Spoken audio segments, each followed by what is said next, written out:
Todos los libros un libro, un programa de Alberto Sansegundo para Radio Universidad de Salamanca.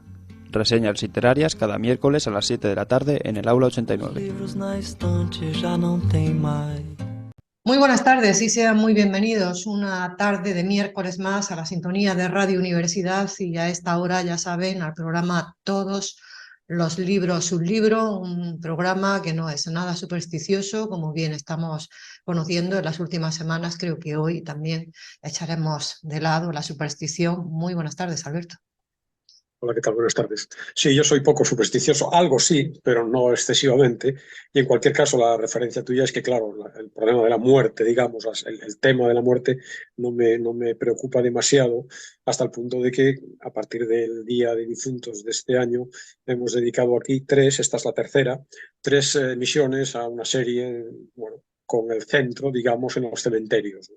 Así hace 15 días hablábamos de Una tumba con vistas, un libro magnífico de Peter Ross de este mismo año, de 2023, y la semana pasada hablábamos de otro libro, Alguien camina sobre tu tumba, de Mariana Enríquez.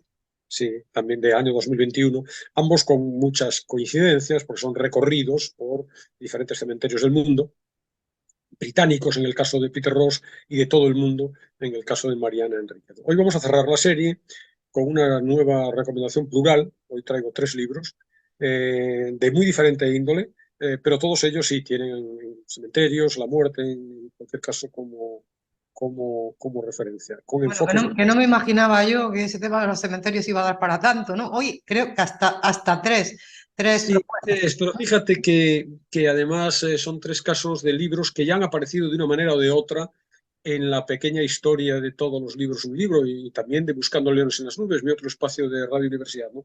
Dos de esos libros, los 2 primeros que voy a comentar, ya habían sido reseñados aquí hace muchos años, casi 10 en algún caso, cuando todavía no estábamos en este formato con versión de videoconferencia a través de YouTube, ¿no? Y rescato esas 2 reseñas ahora. El tercero sí que también había aparecido, pero en Buscando Leones en las Nubes. Hice algún programa, un par de ellos también, con esa tercera obra de referencia, ¿no?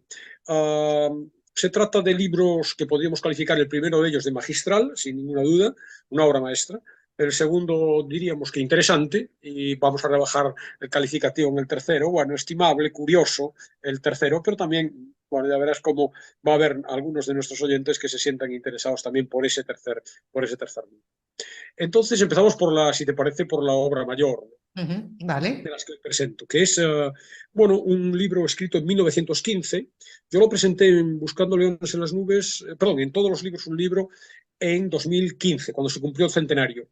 Y lo vuelvo a rescatar ahora, como digo. Es antología de Spoon River, un clásico de la literatura universal, una obra maestra de Edgar Lee Masters, que tiene muchas ediciones, lógicamente, en 100 años, muchas ediciones en nuestro país. Yo he manejado 2. La primera, que es la que quiero comentar de entrada, que es, diríamos, más clásica, más ortodoxa, se publicó primero en 1993 y luego en el 2004 y 2007 en la editorial Cátedra. Sabes que Cátedra pues, publica libros con ediciones críticas. De hecho, aquí pues, hay 50 páginas iniciales de un análisis previo muy interesante, con muy completa bibliografía, muy numerosas, muy ilustrativas, notas de quien es el editor, el profesor, novelista, poeta y ensayista Jesús López Pacheco, que traduce los poemas también con su hijo, Fabio López Lázaro. Esta es la edición ¿Por qué es un libro de poemas, Alberto? Es un libro de poemas, y las aproximaciones de hoy son muy diversas. La primera es poesía, la segunda es, diríamos, una mezcla de ensayo, crónica, y la tercera es un disparate. Ya hablaremos de la tercera con detalle, ¿no? No es un disparate, pero tampoco es muy fácilmente calificable, ¿no? Esta es la edición que yo he leído toda mi vida y que, bueno, cuando hoy cite algún poema me voy a referir a la traducción, diríamos, que forma parte de mi vida, en definitiva, ¿no? Hay una edición posterior, también muy interesante, esta es más reciente, es de 2012, que presentó la editorial Bartleby, en traducción, prólogo y notas, también muy interesantes, de Jaime Priede. Cualquiera de las 2 es recomendable. Digamos, la primera, es para mí la que suena, o cómo suena Spoon River para mí, es a partir de mi lectura de toda la vida, que digamos la tengo interiorizada en cierto modo, ¿no? Esta, en cambio, la traducción es como más fresca, más fluida, más versiones, diríamos, como más naturales, más cercanas a nuestros oídos hoy, ¿no? Pero, claro, siendo estupenda, a mí me suena mejor todavía la anterior, ¿no? En ambos casos hay estudios preliminares de López Pacheco en un caso y de Jaime Priede que son sustanciales, porque permiten, bueno, leer los versos con mayor disfrute, permiten hacerlos más inteligibles. Date cuenta que estamos hablando de una realidad, la que se nos cuenta, ahora hablaremos de ella, en los poemas de hace 100 años, ¿no? También permiten ambos prólogos situar en el tiempo al autor, a la obra, de una manera que es muy oportuna, ¿no? Y aportan, en definitiva, mucha información valiosa para conocer, pues, tanto los antecedentes como las repercusiones de ambas obras, ¿no? En concreto, no lo voy a poder leer hoy, porque no tengo tiempo seguro para ello, pero sí que en el blog del programa dejo una versión abreviada del prólogo de Jaime Priede, presentada con el título de Murmullos de Spoon River, en un artículo de una revista asturiana, El Cuaderno, que está incluido en ese artículo, incluido en un número de noviembre de 2012, y lo dejo en el blog, ese artículo, insisto, es una especie como de síntesis del prólogo, lo dejo íntegro en el blog del programa. La lectura de hoy no será todo ese texto, sino que será algo más breve, como luego comentaremos. Quiero aprovechar también, como siempre, para barrer para casa. En 2015 yo había hecho también de antología de Spoon River 2 programas dedicados al libro. Los voy a recuperar. De hecho, los estoy recuperando. Porque el primero de esos programas ya apareció este lunes pasado y el segundo aparecerá la semana que viene. Son 2 programas de Buscando Leones en las Nubes, en donde intercalo poemas del libro con música. Edgar Lee Masters es de Chicago y desarrolló su vida profesional también allí. Entonces he buscado, porque me pareció además que el estilo musical es muy propicio para ilustrar el sentido de los versos, he elegido músicos de blues de Chicago, de manera que será el acompañamiento musical en los 2 programas, el de este lunes pasado y el del lunes que viene, en donde sonarán como fondo, diríamos, de los excelentes, conmovedores poemas de antología de Spoon River. El libro es un poemario muy singular, muy cercano a la prosa en realidad. A ver, voy a hacer un inciso poco ortodoxo, poco académico, ¿no? Hay veces algunos oyentes, ¿no?, me dicen, bueno, Alberto, cuando lee, sobre todo en Buscando Leones en las Nubes, ¿no?, cuando nos presenta poesía, la poesía que nos presenta se entiende, ¿no? Bueno, esto es poco académico, porque la poesía no tiene por qué entenderse, evidentemente, ¿no? Hay que Pero es verdad, sentirla, ¿no? Hay que sentirla. claro, La sentirla. poesía hay que sentirla. Claro, captar el ritmo, lo que te transmite, al margen de una racionalidad lógica, ¿no?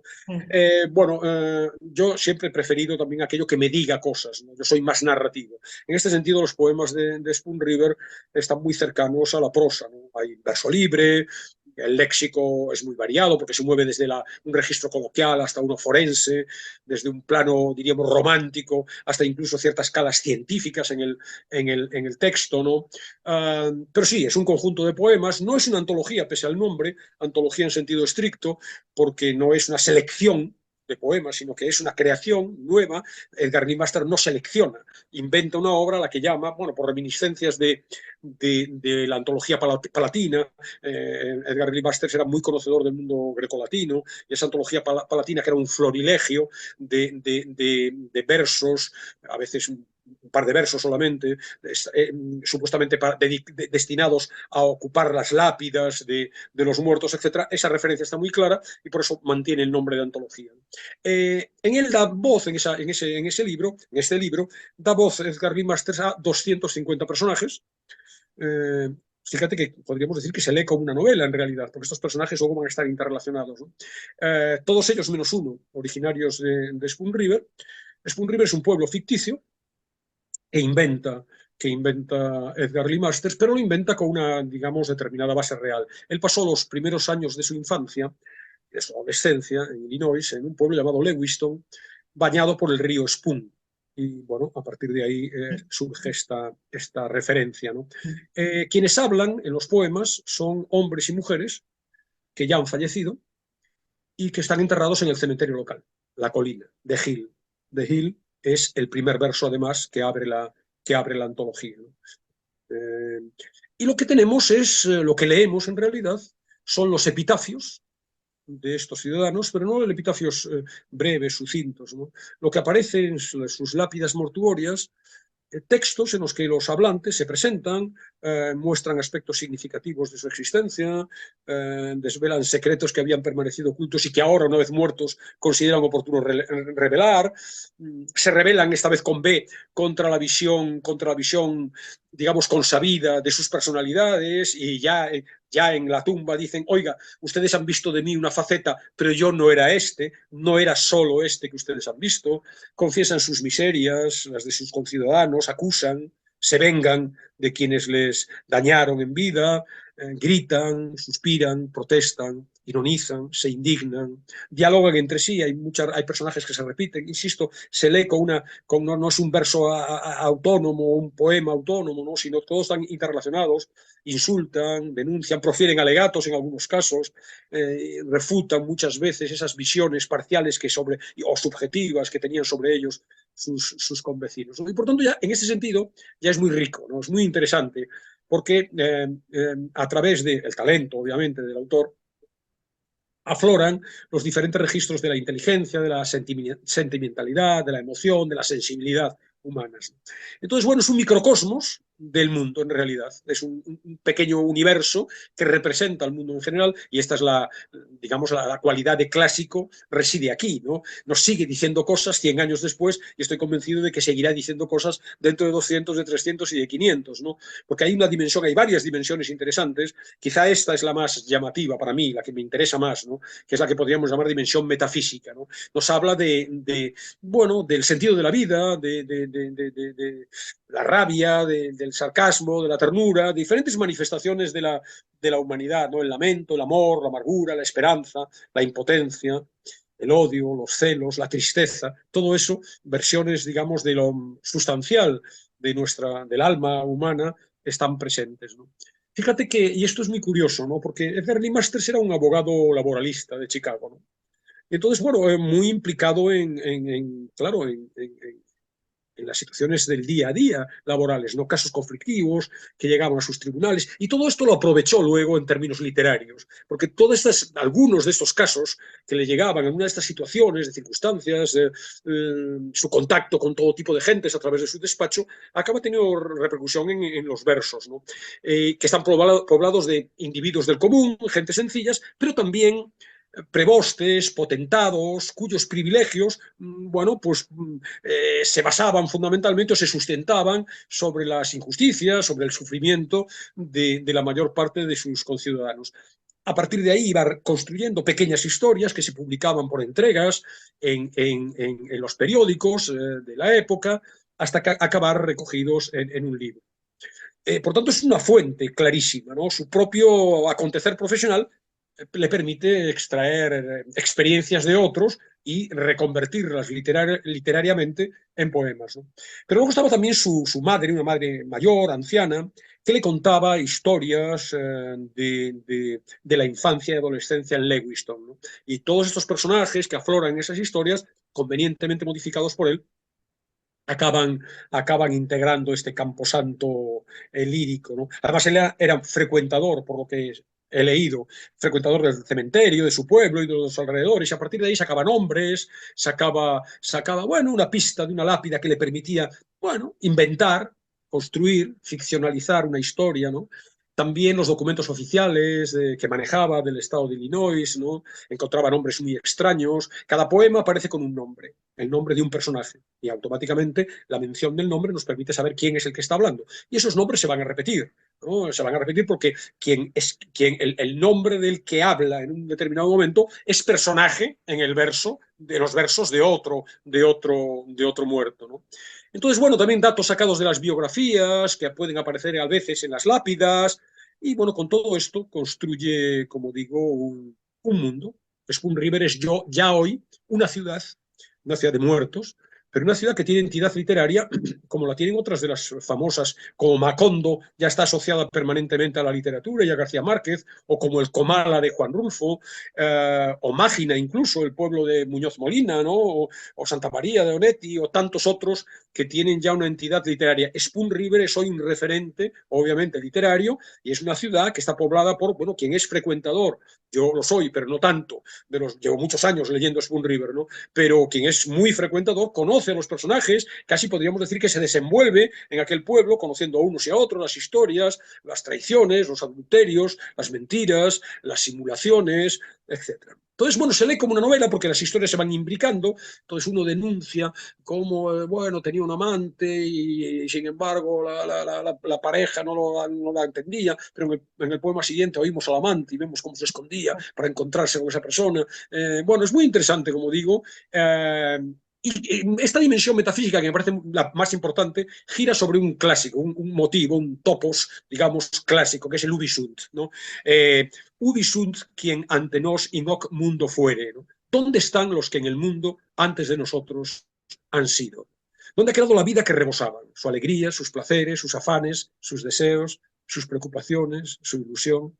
¿De qué nos ha servido? ¿De qué les ha servido? ¿De qué nos va a servir tanto esfuerzo, tanta dedicación, tanto ahínco, tanta voluntad? Todo borrado irremediablemente por la guadaña igualatoria de la muerte. Este es el núcleo central. Muy interesante, una remisión evidente, no sé si consciente por parte de Gary Master, las coplas a la muerte de su padre, de Jorge Manrique, ¿no? Entonces, bueno, es una reflexión sobre la vida o sobre la muerte y por lo tanto la vida, ¿no? Por lo superfluo de nuestros anhelos, finalmente superfluo de nuestros anhelos, nuestras pretensiones, ¿no?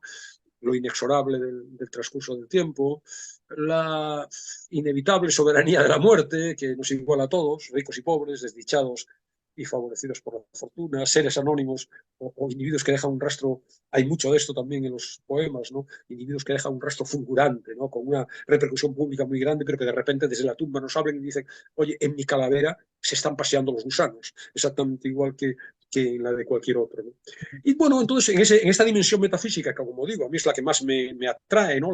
En la que uno encuentra un vínculo, porque ahora comentaré otras dimensiones, más realista, más sociológica, incluso podríamos decir más histórica, que bueno, sí, interesantes, ¿no? Pero lo que toca el alma de cualquier lector es precisamente esta dimensión. Entonces tenemos temas como, bueno, la irrisoria ridiculez, literalmente de la hueca retórica, de las falsas crónicas, de las lápidas, la imposibilidad de vencer, y cito literalmente, al ogro monstruoso de la vida, el desconocimiento profundo que todos tenemos, vuelvo a citar literalmente, de lo que hacen los vientos y las fuerzas invisibles que rigen la vida, el reproche a Dios, hay una dimensión religiosa, el reproche a Dios por haber creado un sol para que al día siguiente tengamos gusanos deslizándose entre nuestros dedos, la ligereza, una especie de aviso para navegantes, la ligereza despreocupada con la que vivimos nuestros días y de la que solo acabamos lamentándonos cuando ya es imposible, ¿no? Cuando la muerte nos alcanza.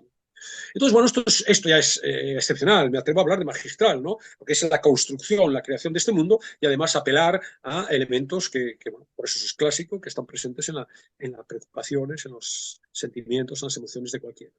Hay una dimensión más realista que tiene que ver mucho con el carácter de abogado laboralista. Entonces hay una denuncia de la corrupción del poder, los poemas están todos llenos de referencias a, bueno, la venalidad de los políticos, el clasismo y la injusticia de quienes mandan. Hay un personaje que se repite en algunos poemas, Thomas Rhodes, que es, bueno, el máximo emblema de las fuerzas vivas locales, ¿no? Que, bueno, aluden a él muchas de las palabras de sus conciudadanos. Él mismo también tiene un parlamento muy, muy cínico. Y entonces, bueno, ahí afloran la huella de la injusticia, de los abusos. Pues está plagada la antología de abogados inmorales, de presidentes de bancos ávidos de dinero, de pastores de la iglesia, de predicadores y de reverendos, ¿no? Cada uno de ellos más fariseo que el anterior, miembros de asociaciones, bueno, estas reaccionarias, el club de la pureza social, se menciona en algunos de los poemas, ¿no? Directores de periódicos, propietarios de fábricas, alcaldes, jueces federales, funcionarios corruptos, comprados, receptores de sobornos, los que ganamos y atesoramos el oro, se dice en uno de los poemas. Y luego, por otro lado, claro, los desfavorecidos, los humildes, los desheredados, los simples, los perdedores, ¿no? Y esta dimensión social conecta con dos autores que a mí me entusiasman, que es en la poesía Walt Whitman, esta idea de la voz del pueblo, digamos, del individuo común, y con un texto, una novela que conoces por ti misma, pero Las también uvas de la ira. claro, porque aquí la he mencionado muchas veces, que es Las uvas de la ira, ¿no? Que hay una conexión muy, muy clara al, perdón, al, al mundo de John Steinbeck, ¿no? No sé si contemporáneos incluso, Alberto, quizás. Bueno, Steinbeck es un poco posterior, yo creo. No lo sé Aquí estamos exactamente. hablando en 1915, se publica Sí, esta no, obra. En la Primera Guerra Mundial, ¿no? Claro, el 15. Edgar Glimaster nació en el siglo XIX, Claro, claro. en la segunda mitad del siglo XIX. No sé exactamente Steinbeck si habría nacido también en el XIX, pero su obra es un poco posterior. Hay esta dimensión también que está en Las uvas de la ira, claro, que es la dimensión histórica, porque a través de las palabras de los diferentes personajes conocemos diferentes episodios de la vida de Estados Unidos, ¿no? Entonces, bueno, está la guerra de la independencia, la guerra de secesión, los diferentes presidentes, en particular hay menciones expresas a Abraham Lincoln, y luego está subyacente, estos ideales tan de los primitivos norteamericanos, no los primitivos, porque los primitivos fueron esquilmados, ¿no? Los indios, me refiero a los colonizadores, ¿no? que hicieron nacer los Estados Unidos, que es esta idea de la libertad, estos aspectos románticos, digamos, de los primeros colonizadores de Estados Unidos, ¿no? La libertad, la igualdad, los valores democráticos, esta aspiración un poco ilusoria que está en la Constitución norteamericana, ¿no? A la defensa de a la búsqueda de la felicidad. Es decir, los referentes, digamos, más poderosos de lo mejor de la cultura y de la tradición liberal norteamericana están en los poemas, porque eso es el modo de pensar y de sentir de Edgar Lee Master, ¿no? Y luego está también esa faceta sociológica que, bueno, nos suena conocido, porque a través de los poemas vemos el pueblo y, por tanto, vemos es una fotografía hecha a base de, digamos, una especie de puzzle, a través de vemos a uno que es tendero y el otro que es el herrero y la señora con sus hábitos y el otro que se queda en casa o otra que se queda en casa cuidando a los hijos y las muertes prematuras de mujeres en los partos. Es decir, bueno, sabemos cómo es la vida cotidiana en la Norteamérica rural de principios del siglo XX. Un libro magnífico, un libro para estar leyendo permanentemente, y yo invito, si le ha despertado el interés a alguno de nuestros oyentes mis palabras, invito a que, insisto, recuperen, porque está colgado en el blog desde este lunes, desde hace un par de días, el primer programa de Buscando Leones en las Nubes relacionado con el libro, y el lunes que viene va a haber otro, insisto, ahí se van a leer, voy a leer en total unos 20-25 poemas del libro, de los 250, y con esta música yo creo que muy perfectamente complementaria, también desgarrada, también que cuenta unas situaciones de los humildes, en definitiva, del blues de Chicago, excelentes piezas de grandes clásicos también de la música de ese género en Estados Unidos. De manera que este es el primer libro, el primer y principal, no es el que bueno, pues como siempre, ¿no? Yo a veces soy un poco excesivo y traigo demasiados libros y alguien se puede quejar, no, es que es imposible, no podemos seguir este ritmo. Bueno, pues si hay que leer uno solo de los que yo hoy recomiendo hoy, pues... Bueno, se puede ir poco a poco. Yo también algunas reseñas que has hecho aquí en los últimos días, fíjate, ahora aprovechando la feria del libro antiguo, aquí en Salamanca, pues alguna reseña que nos hacía Alberto en programas pasados, bueno, pues ahora me he hecho con ese libro, quiero decir que cualquier momento es bueno, ¿no? Y que los programas además quedan colgados ahí en la web de la radio para poder revisitarlos y ver esas reseñas literarias. Siendo muy optimistas, tenemos las vacaciones de Navidad dentro de Eso nada. también, Si aunque luego no hay tiempo para nada, Alberto, ya no hay sabes. tiempo para nada, pero bueno. Mi segundo libro, el segundo libro de hoy es una maravilla. No es magistral en el sentido de que no es una obra maestra de la literatura, pero es muy interesante. Ya ves que el formato es un formato especialmente propicio precisamente para los regalos en Navidades. No sé si alguien puede interpretar de mal gusto regalar en Navidades tumbas de poetas y pensadores. Pero bueno, es un libro de Siruela, de un eterno candidato al premio Nobel, un holandés de nombre impronunciable, creo que es Nooteboom, con una extensísima y muy variada obra literaria a sus espaldas.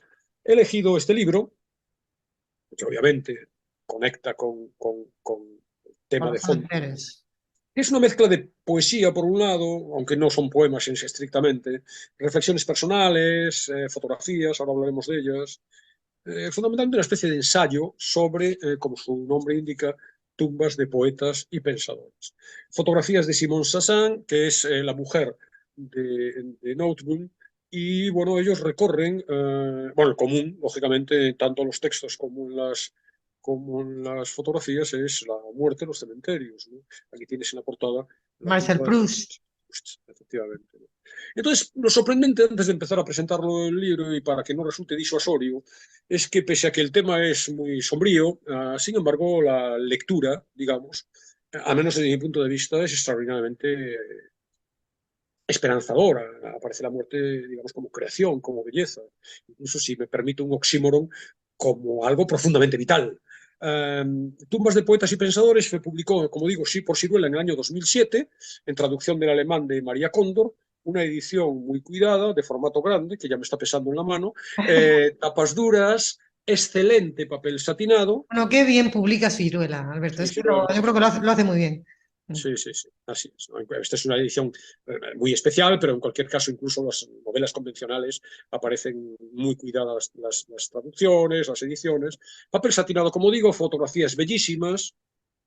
Y bueno, de acuerdo con el extraordinario volumen del libro, también lo es extraordinario y desmesurado El el precio. precio. Sí, Claro. sí, es muy caro. No recuerdo ahora exactamente cuánto, pero muy, muy caro. Pero bueno, es un libro estupendo para regalar, ¿no? Y bueno, lo que hace Notebook es recorrer 82 autores.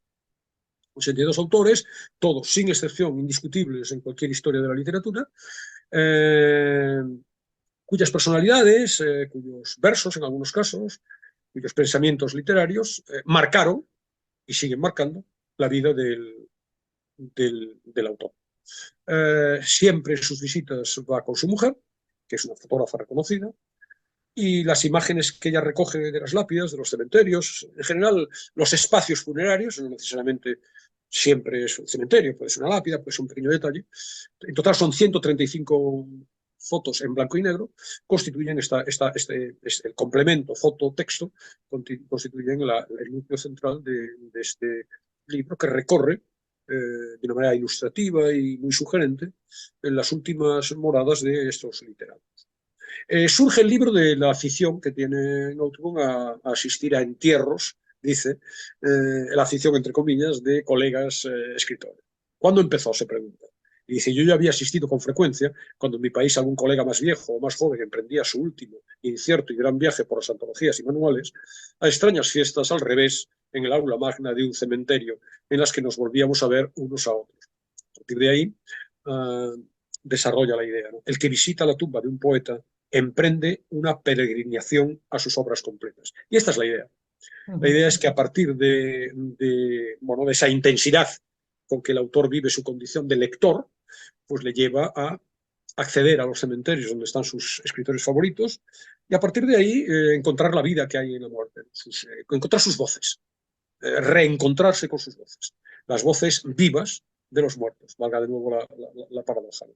Que está viva en sus páginas imperecederas, en sus versos que son inmortales, en sus ideas. Y lo que hay es, a partir del lugar del enterramiento, que por cierto en ocasiones busca expresamente, hay un viaje de la pareja directamente a la búsqueda de la tumba, en otros casos el azar o la estancia casual en las cercanías del enterramiento. Por cierto, hay también un juego autónomo. Hay algunas fotos que no se corresponden con texto porque no las visitó el marido y sí la mujer, y viceversa. Hay algunos textos de Notebook que no llevan aparejado fotografía, pero en general la gran mayoría el juego complementario, el juego dual de texto e imagen. Y bueno, recorre, sería interminable, son 80 y tantos, no puedo contarlos, ¿no? Todos, ¿no? Pero está, por ejemplo, Wittgenstein, Descartes, Thomas Mann, Calvino, Elias Canetti, Virgilio, Thomas Berger, Marcel Duchamp, Keats, por supuesto, va a tiro fijo a las tumbas que ya salieron aquí las semanas pasadas, de Neruda en Chile, de César Vallejo y Cortázar en Montmartre, Machado en Collioure, Stevenson en una isla remota de los mares del sur, Keats y Shelley, de los que hablamos la semana pasada, en el Père Lachaise de París, también Balzac, Proust, perdón, Keats y Shelley en Roma, hablábamos la semana pasada, Balzac y Proust y Wilde, me parece que yo conté también hace unos días, que yo creo que la primera visita así aún en busca de un personaje conocido en una tumba fue la de Oscar Wilde en la Glaciers de París hace 40 años.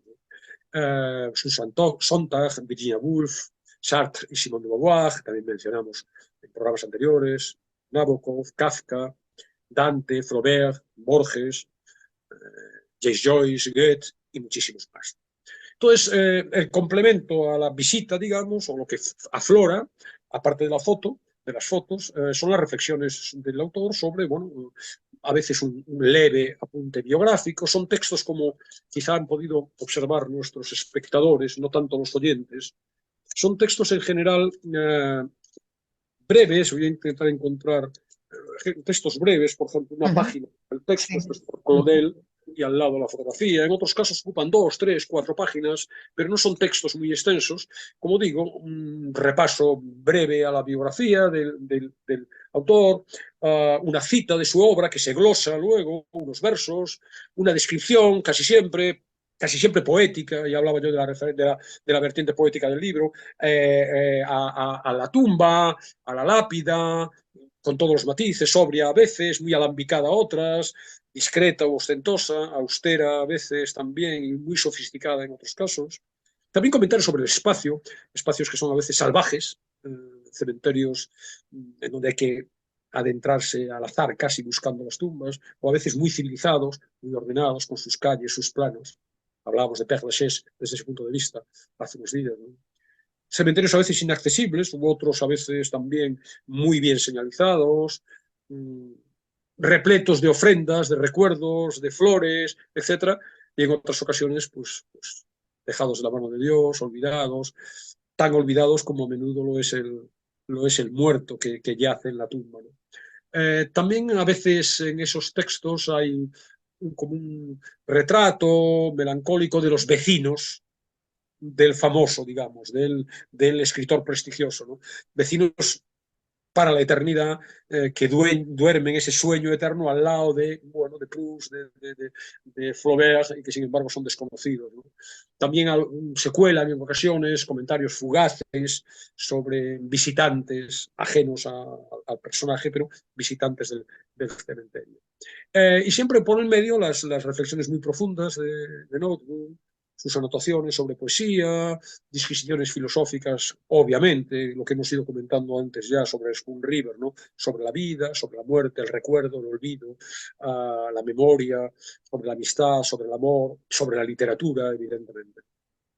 Un libro magnífico, un libro interminable también, como decíamos hace unas semanas en relación a Nuccio Ordine, ¿no? Porque se abre, despierta el interés por acceder, se abre a las obras de algunos de los autores que aparecen en las tumbas, ¿no? Entonces, bueno, nos despierta la curiosidad, el interés, por decir, el deseo. Bueno, voy a repetir la experiencia tan estimulante que ha sido para Notebook leer a estos autores, voy a intentar adentrarme yo en ella, ¿no?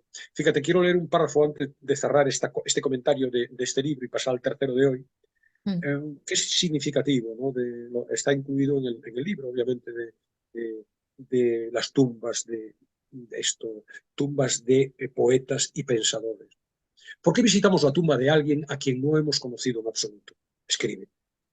Porque nos dice algo que sigue resonando en nuestros oídos, que hemos retenido e incluso no hemos olvidado, que no sabemos de memoria y de vez en cuando repetimos, en voz baja o en voz alta. Con alguien cuyas palabras siguen estando presentes para nosotros, mantenemos una relación, del tipo que sea. Por esa razón, no es imprescindible visitar su tumba. Bueno, no es imprescindible, pero evidentemente la visitamos porque queremos evocar, queremos reavivar la voz que hemos sentido en un libro, en la lectura. Muy interesante también como en el libro anterior, ¿no? El libro anterior tiene una mayor pretensión de totalidad. Es decir, iba a decir que ambos coinciden en que pueden leer espigando entre sus páginas ahora un verso, ahora un poema, digo, ahora visitar una tumba determinada, ¿no? Sin embargo, el primero tiene más pretensión de totalidad. Yo creo que la antología de Spoon River hay que leerlo, evidentemente, de que luego podamos abrirlo en cualquier momento, en cualquier página, pero hay que leerlo como si fuera realmente una novela, con una pretensión de entender ese universo, ¿no? En el caso de Notebook lo puedes tener encima de la mesilla e ir leyendo cada día el viaje a una literatura, ¿no? A una tumba y también a una literatura. Muy bien. ¿Y el caso del tercer libro, Alberto, dice El cómo lo libro, leemos? ¿Espigamos o lo leemos todo una vez? y espigamos, y aunque pueda parecer paradójico, espigamos muriéndonos de risa. Y muriéndonos de risa es la expresión perfecta para un libro que habla Bueno, de la muerte. pues nos gusta Es un libro entonces. muy curioso, muy original, muy divertido, muy jocoso, hilarante, es decir, en algunas ocasiones es imposible resistirse a la carcajada. Parece sorprendente, insisto, parece una paradoja, porque estamos Será hablando... inglés, quizás, ¿no? No, es alemán Vale. sorprendentemente también, Más es alemán. sorprendente todavía, sí. Sí, sorprendentemente, un poco frente al tópico del alemán, más austero, ¿no? Más incapaz, pero genial, es un libro genial. Hombre, no es literatura, es un libro menor, evidentemente, pero es curioso, ¿no? Yo también, como anticipo también, quien esté interesado, creo que fue en 2015 también, o en 2012, no lo recuerdo, muchos años, dediqué en Buscando Leones en las Nubes un par de emisiones a textos sacados de este. Se trata del diccionario de últimas palabras. Como ves, fíjate cómo lo tengo lleno en este caso, de referencias.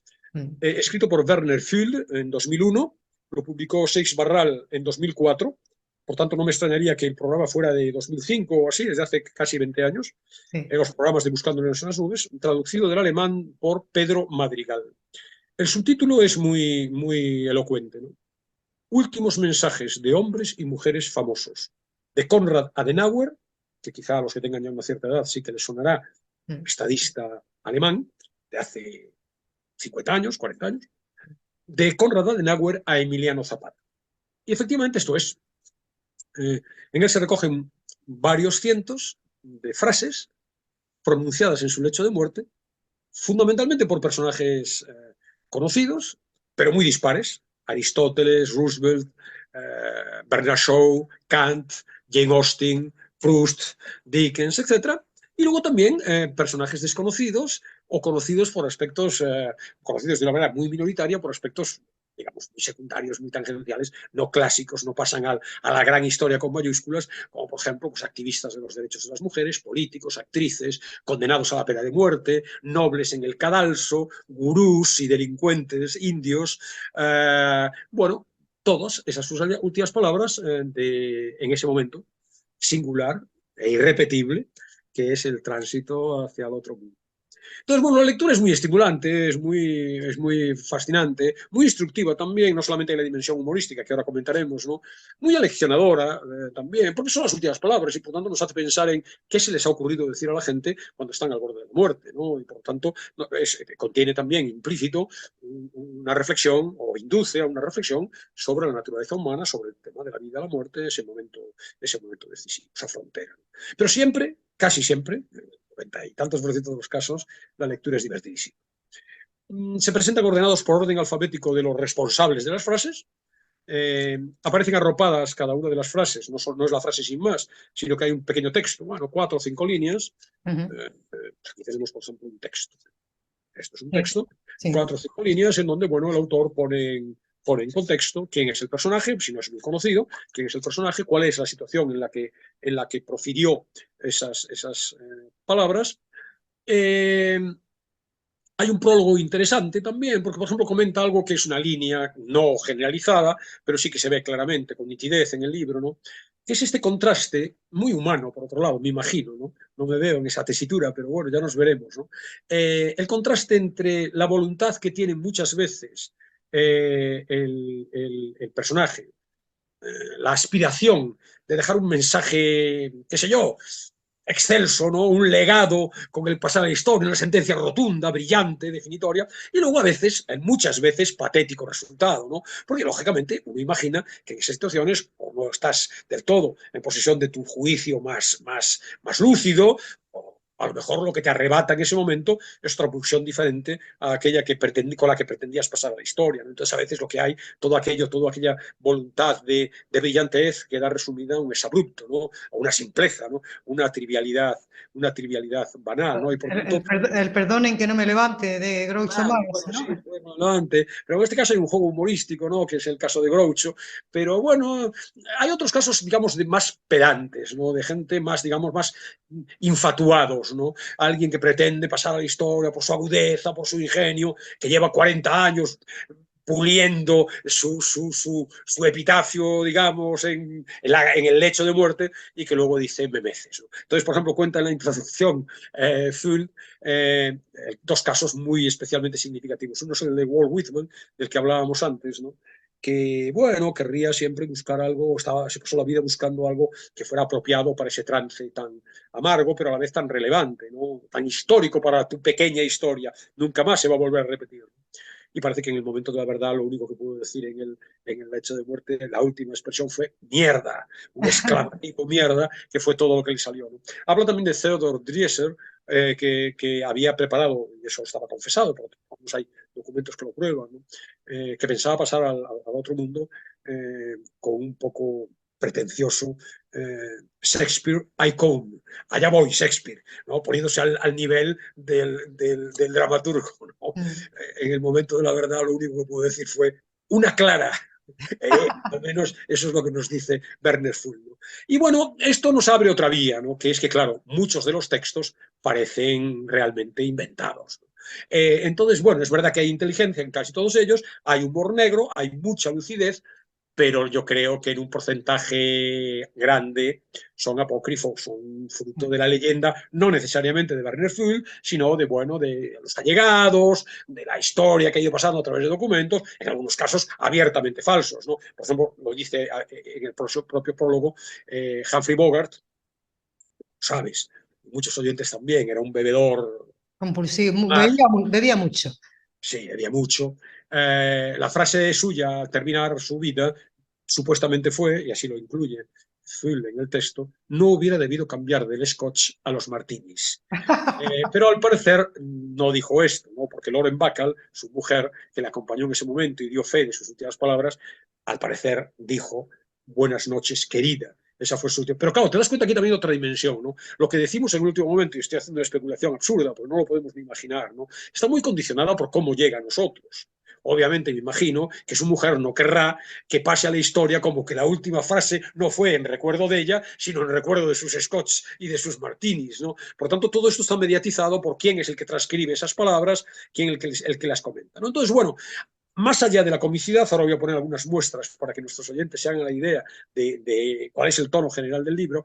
Más allá de la comicidad, que es el elemento fundamental, es el elemento decisivo, también de manera residual están reflexiones, como digo, es ilustrativo de la condición humana. Tenemos muestras de la conciencia de la propia fragilidad que aflora en ese momento, del pesar que nos acomete cuando tenemos que decir adiós a todo, del miedo ante el espacio desconocido que nos espera, la melancolía que también nos llena cuando bueno, a nuestra mente llega el recuerdo triste de lo que hemos vivido y lo que ya hemos perdido para siempre. Hay una mención también explícita, y a ti te sonará como gran amante del cine, ¿no? El Rosebud de Ciudadano Kane, la última palabra que dice, que tampoco se puede contar demasiado si no queremos destripar. La marca del trineo. Del trineo, bueno, ya lo hemos destripado, la marca del trineo de su infancia, ¿no? Entonces se nos dice también, ¿no? Parece que en su última frase, con esa última palabra, hubiera querido Kane hubiera querido contarnos toda su vida, ¿no? Resumir en una palabra toda su vida, todo lo que nos quería decir en su lecho de muerte está ahí resumido. La tristeza, eso todos los sentimientos que afloran muchas veces, la tristeza por el alejamiento forzoso de los seres queridos, ¿no? La rabia y la rebeldía. Hay muchas frases de quien se rebela contra esa situación, ante ese destino contra el que no podemos hacer nada, ¿no? También el aburrimiento y el tedio en algunas ocasiones, ¿no? Ante una vida que ya no tiene horizonte, el agotamiento físico está muy presente en algunas frases, ¿no? La debilidad, la falta de fuerza, ¿no? La entrega, digamos, la rendición, ¿no?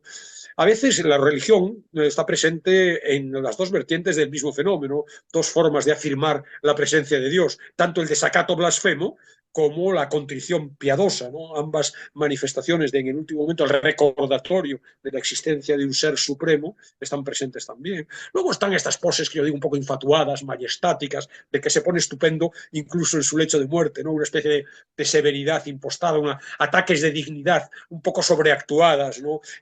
Luego hay un narcisismo también del egocéntrico que está a punto de pasar a formar parte del reino de las tinieblas y quiere dejar ahí, oye, yo pese a todo sigo estando yo aquí mismo. Y luego, sobre todo, provocación, ingenio, desenfado, humor. Octavio Paz, que nos cita Werner Field en la introducción, decía, dime cómo mueres y te diré quién eres, ¿no?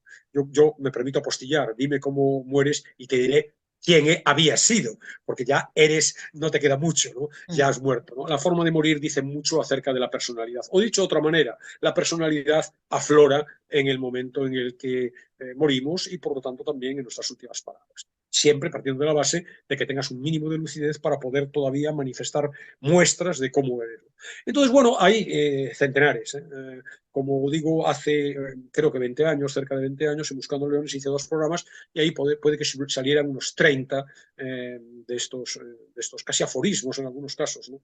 Epitafios no en la lápida, sino pronunciados por el propio fallecido, por el propio moribundo, ¿no? Voy a señalar algunos, a seleccionar algunos para que se vea el tono y con él cierro los comentarios, al margen de que luego hablemos de la canción y hablemos del texto. Muy bien.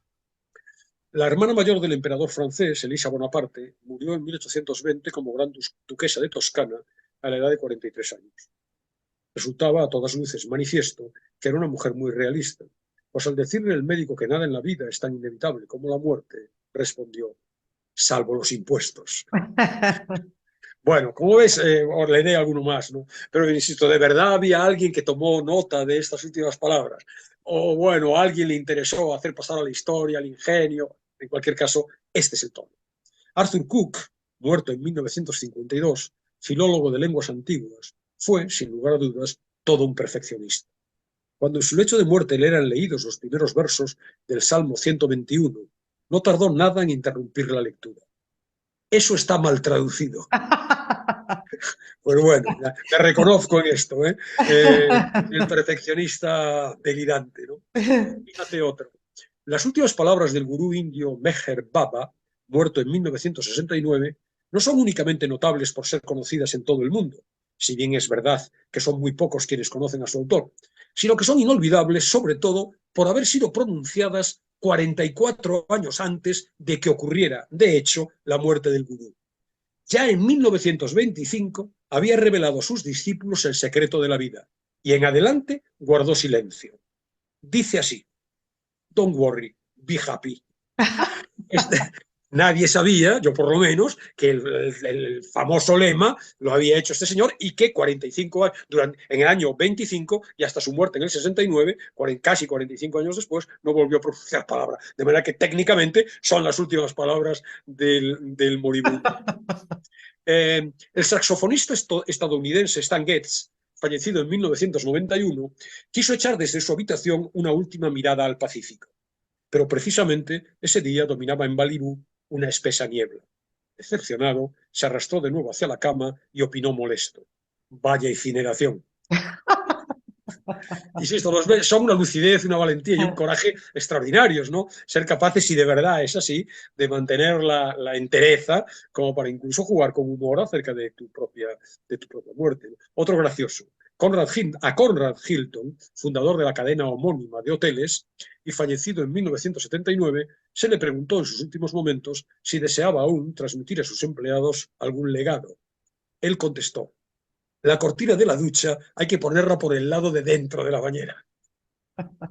Bueno, como ves también un poco... A ver, otro más. El legendario héroe del revólver, Tom Horn, del tiempo de los pioneros estadounidenses, sabía que tenía bien merecida la muerte. Cuando en el año 1878 era conducido a la horca, se percató de que las manos del joven sheriff temblaban. ¿Ahora te vas a poner tú nervioso?, preguntó Horn, tratando de darle ánimos. A lo que el sheriff se disculpó. Esta es mi primera ejecución. Horn se pasó él mismo la soga por la cabeza y contestó riendo. También la mía. Y vamos a cerrar con otra, por ejemplo. Curioso. Sí, son curiosos, ¿no? Insisto, Muy curioso, sí. 1860 y tantos. De verdad hay registro de las últimas palabras, estará decorado, formará parte de la leyenda, habrá ido creciendo a lo largo del tiempo y, bueno, ha pasado en algún texto. Werner Fuhl, sin duda, es un excelente buscador de curiosidades en anuarios, en documentos diversos, pero, bueno, hay mucho de invención, evidentemente. El último. La razón de la ejecución de Waltheof, conde de Northumberland, en 1076, sigue oculta entre la niebla de la historia. Más nítidamente se oyó cómo, con la cabeza en el tajo, empezó a recitar el Paternoster, hasta llegar al "y no nos dejes caer en la tentación". Su voz quedó aquí ahogada por las lágrimas, pero el verdugo no quiso esperar a que el conde se recompusiera y le decapitó de un golpe. Los asistentes a la ejecución aseguraban luego que la cabeza seccionada habría recitado aún con toda claridad las últimas palabras de la oración: "Mas líbranos del mal. Amén".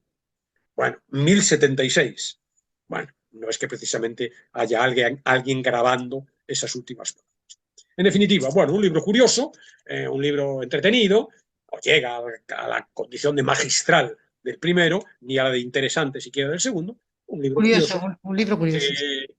que puede interesar a algunos de nuestros oyentes. Y este sí, se puede espolvorear, hoy picotear, hoy una frasecita, hoy otra, siempre con la sonrisa en los labios. Muy bien. ¿Y qué tema musical vamos a escuchar para concluir el programa, Alberto? Bueno, he elegido un tema musical que tiene las dos vertientes, diríamos, de lo que hoy ha estado presente, no tanto el humor, pero sí, por un lado, un punto de desesperación, de tristeza, de melancolía, evidentemente la muerte tiene todas estas dimensiones, pero hay también un punto de ánimo, de esperanza, porque es un tema de Big Chestnut, un cantante de, digamos, rock, con una vida difícil. Tuvo un accidente de tráfico a los 18 años y quedó, si no estrictamente tetrapléjico, porque tocaba la guitarra, sí con unas limitaciones extraordinarias, ¿no? Con una vida muy, muy dura, tan dura debió ser para él que hace 15 años y con 40 y tantos, puso fin por su propia mano,